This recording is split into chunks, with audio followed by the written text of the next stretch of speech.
행함이 없는 믿음은 죽은 믿음이다라는 말을 율법주의, 성화주의와 같은 이단들이 다 쓰는데, 결론부터 말씀드리자면 행함이 없는 믿음이란 예수를 믿는 믿음이 없으면이라는 뜻입니다. 성경 속에 행한 믿음의 예로 기생 라합이 믿음으로 정탐꾼을 숨겨준 것과 아브라함이 독자 이삭을 모리아 산에서 믿음으로 드린 것을 들 수 있습니다. 이와 같이 예수님이 죽으시고 부활하실 것을 미리서 바라보고 독자 이삭을 드렸듯이 너희도 이 믿음이 없으면이라는 의미로 우리는 깨달아야 합니다. 행함이 없는 믿음이 죽은 믿음이라는 잘못된 예는 율법과 십계명을 지키는 행함이 없으면 죽은 믿음이라고 주장하는 것인데, 이러한 해석은 성경의 잘못된 오해에서 비롯된 것으로 성도가 반드시 경계해야 되는 내용입니다. 좀 더 자세히 기생 라합에 대해서 살펴보도록 하겠습니다. 라합은 여호수아 시대의 여리고 성에 거주하던 기생이었습니다. 라합은 유월절 어린 양의 피를 문설주에 바름으로 이스라엘 백성들을 저주에서 보호한 일 이후 출애굽할 때 홍해 사건과 광야에서 이스라엘 백성의 대적자를 물리치신 하나님의 역사, 그리고 여리고 성을 멸망시키고 이스라엘 백성들에게 되돌려 주시겠다고 하는 소식을 이미 여러 사람들에게 들어 알고 있었습니다. 그 소식을 들은 기생 라합은 하나님을 경외하고 있었으며 이후에는 이스라엘 공동체에 합류하여 살몬과 결혼을 하게 됩니다. 살몬은 아마도 라합이 숨겨준 2명의 정탐꾼 중에 한 명이 아닐까 하는 생각을 갖게 합니다. 이러한 라합의 믿음과 행동을 히브리서 11장과 야고보서 2장 25절에 기록해 놓았습니다.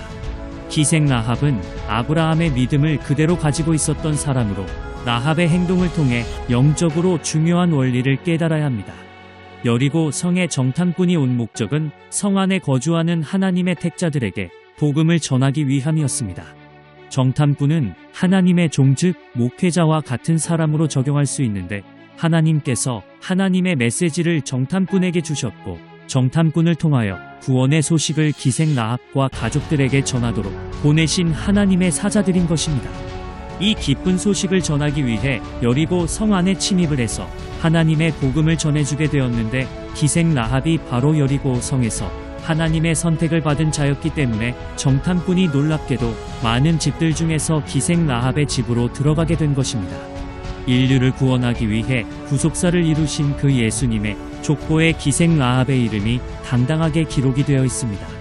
이를 통해 우리가 얻을 수 있는 교훈은 라합이 복음을 믿고 예수 그리스도의 족보에 들어간 것으로 허물과 죄로 죽었던 죄인이라도 예수 그리스도의 믿음의 족보에 들어갈 수 있다는 것입니다.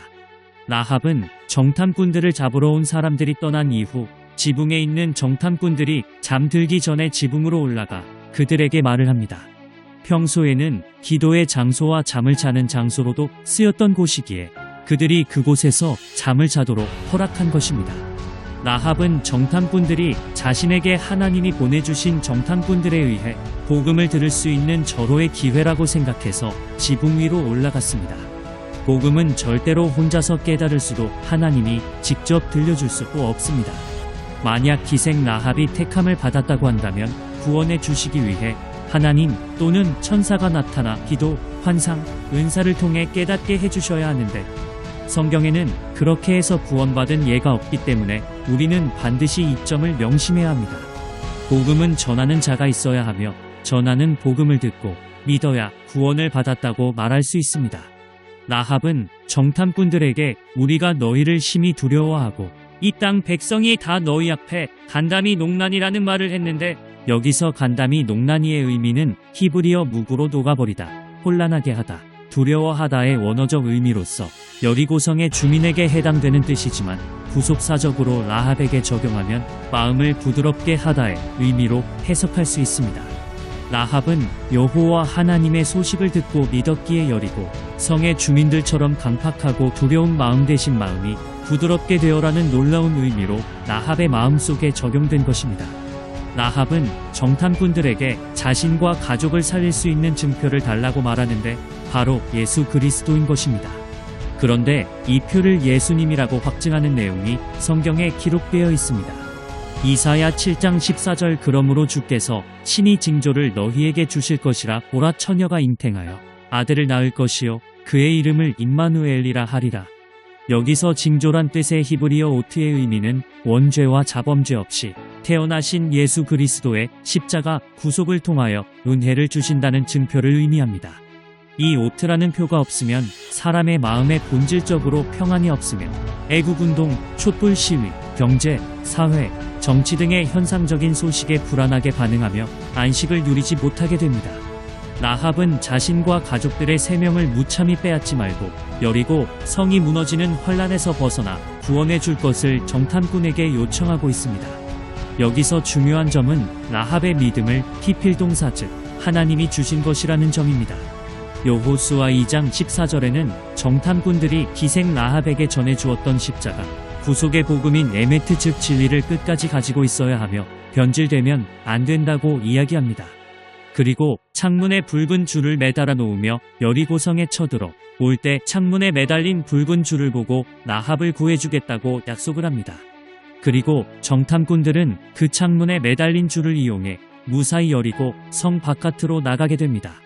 절망적인 라합의 인생에 한 줄기빛 즉 생명이자 구원인 복음이 임했습니다.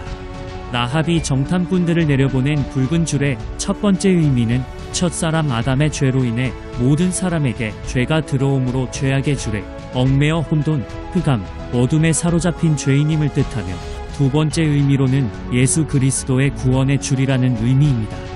원죄를 가지고 태어난 우리 인간은 예수님의 붉은 띠로 함께 묶여야만 죄사함 받고 의롭게 되어 심판을 면제받고 영생을 얻을 수 있다는 중요한 원리입니다. 마지막 세 번째로 예수 그리스도의 재림을 소망하며 기쁨과 평안 속에 살아가는 재림신앙을 의미합니다. 구원받은 성도는 주님이 이 땅에 오셔서 죄악된 세상을 심판할 것을 기다리는 재림신앙의 삶을 살아야 합니다. 라합은 이러한 재림신앙으로 정탐꾼들이 이스라엘 백성들을 데려와서 여리고 성을 멸망시킬 것을 기대하고 소망하면서 잠을 설치며 오매불망 기다렸을 것입니다.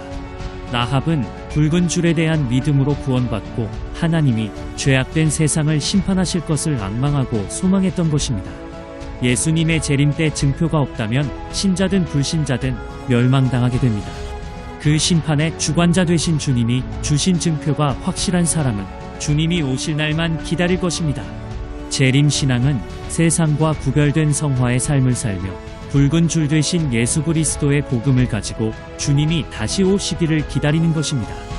거듭나서 죄사함 받고 영생의 증표를 가지고 세상과 구별된 성화의 삶을 살아가며 재림신앙을 살아갈 때 하나님은 우리들을 데리러 오실 것입니다. 이러한 믿음으로 승리하는 삶을 살아가는 복된 성도들이 되시기를 바라며 이상으로 마치겠습니다.